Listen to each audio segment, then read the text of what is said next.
नमस्कार, मैं अर्चना मेहता। आप देख रहे हैं एमजी मीडिया न्यूज। अखंड भारत बनाने वाले लोगों ने न जाने कौन कौन से मंजर देखे हैं, न जाने कितने लोगों को सूली पर चढ़ना पड़ा है, पर अब इस पर मौजूदा सरकार का नया फैसला सामने आ रहा है। उत्तर प्रदेश के माध्यमिक शिक्षा बोर्ड में अब 12वीं के छात्रों को मुगल दरबार का इतिहास नहीं पढ़ाया जाएगा। एनसीईआरटी की किताबों के सिलेबस में हुए नए बदलाव के बाद अब इतिहास में मुगल काल नहीं है। एनसीईआरटी के बदलाव को यूपी सरकार लागू कर रही है। इतिहास से मुगल काल हटाने को लेकर इतिहासकार और समाजशास्त्री अपने अपने नजरिए से देख रहे हैं। अम्बेडकरवादी चिंतक और जेएनयू के समाजशास्त्र के प्रोफेसर विवेक कुमार का कहना है कि हमारे यहाँ पढ़ाया जाता है कि शिक्षा एक इंडिपेंडेंट वेरिएबल है, यानी शिक्षा में परिवर्तन होगा। फिर दूसरी बात की अंतराल के साथ शिक्षा में बदलाव होता ही है। तीसरा पहलू ये है कि शिक्षा बदलाव भी लाती है और बदली भी जाती है। ऐसे में शिक्षा और संस्कृति के अंदर जो निरंतरता है उसे बनाए रखने के लिए बहुत सी चीजें सिलेबस में बढ़ाई जाती है और बहुत सी चीजें निकाल दी जाती है। प्रोफेसर विवेक कुमार सती प्रथा का उदाहरण देते हुए कहते हैं, कभी सती प्रथा हमारे देश की सांस्कृतिक प्रथा के तौर पर पढ़ाई जाती थी, बाद में उसे कुप्रथा कर दिया गया। ठीक वैसे ही कल हम गंगा जमनी तहज़बी के तहत मुस्लिम इतिहास को पढ़ा रहे थे, लेकिन आज लग रहा है कि पृथकता हो गई है।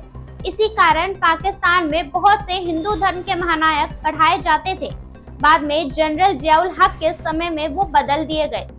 क्या पढ़ाया जा रहा है क्या नहीं, ये वक्त के साथ बदलेगा, लेकिन इतिहास कभी बदला नहीं जा सकता।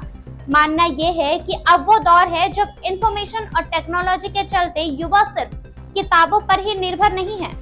आज हर एक विषय के बारे में इंटरनेट में जानकारियों का खजाना है।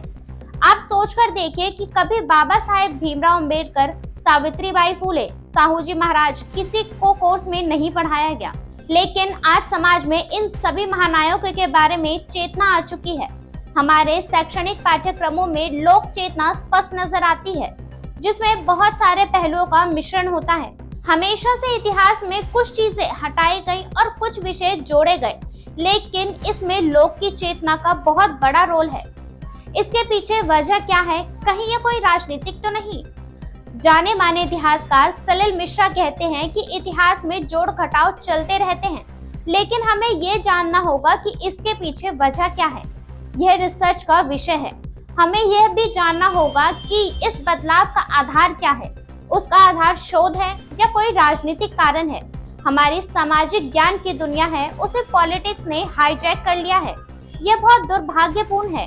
जेएनयू के इतिहास विभाग के प्रोफेसर हीरामन तिवारी का कहना है, यह जो हमारा इतिहास है इसका पुनरावलोकन होता ही रहना चाहिए।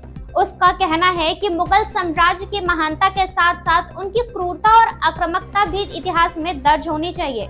मुगलों के पूर्ववर्ती या परवर्ती शासन काल में जिस तरह अपने धार्मिक साम्राज्य को क्रूरता से स्थापित करने में अतिरिक्त जिस विनाशकारी प्रवृत्ति को अपनाया गया, उसका समावलोकन करना चाहिए, न कि महिमा मंडन करना चाहिए।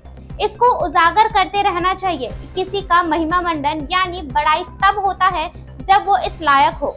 मेरा मानना है कि मुगल महिमा मंडन के लायक नहीं थे। इतिहास को हर देश में अपने हिसाब से पढ़ाता है, जो उसमें सच्चाई हो बच्चों को वो पढ़ना चाहिए।